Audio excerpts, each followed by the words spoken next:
Woody Allen once supposedly said, 90% of life is just showing up. When I began writing this article, I researched the quote, and apparently Woody actually said, 80% of success in life is showing up. No matter, whether he said 90 or 80, it's a distinction without much of a difference. His point is essentially remains the same. I believe a large percentage of success in life is having the ability to know when to keep quiet and resist the temptation to call a meaningless mistake to somebody's attention. It's an ability I have yet to completely master. But I digress, an ability that I have mastered.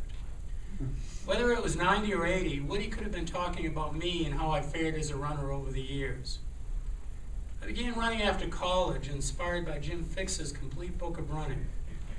For those of you who aren't familiar with Mr. Fixx, he's the running expert who had a heart attack and died while out on a routine run. Soon I was entering road races, at the time a relatively new phenomenon. Phenomenon is not a word anyone ever used to describe me or my running ability. I participated and I finished, but I generally finished in the middle or the back of the pack, which was fine with me. I continued to run over the years, but something unusual happened after I turned 50. Sometimes I'd win a trophy in my age group, a third here, a second there, and if the race was sparsely attended, even an occasional first. Did I suddenly become faster? Au contraire. I continued to get slower, but the faster runners in my age group started dropping like flies. Some through injuries, some questioned the wisdom of continuing to run, while some, like Jim Fixx, actually acquired the ultimate excuse for not running anymore.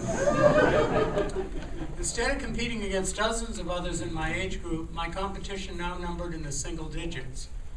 As the years have gone by and I've continued to get slower and older, the frequency of my placing in the top 3 has increased.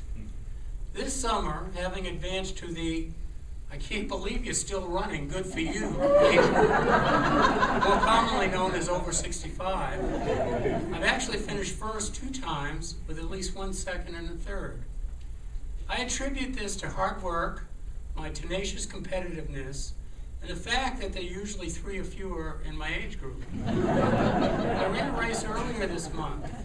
There were over 600 runners, 15 of whom were older than I. That put me in the top 3% of old people in the race. Before the race, a guy asked me about applying for Medicare. That's how it is these days at races. I have conversations about retirement benefits and who of our increasing kind will next to be literally or figuratively fall by the wayside. I ran a decent race for me, but I didn't win a trophy this time, primarily because there were more than 3 other runners in my age group. But I'm not discouraged. I know eventually there's another first place trophy in my future, as long as I continue to run, train hard, do my best, and just keep showing up.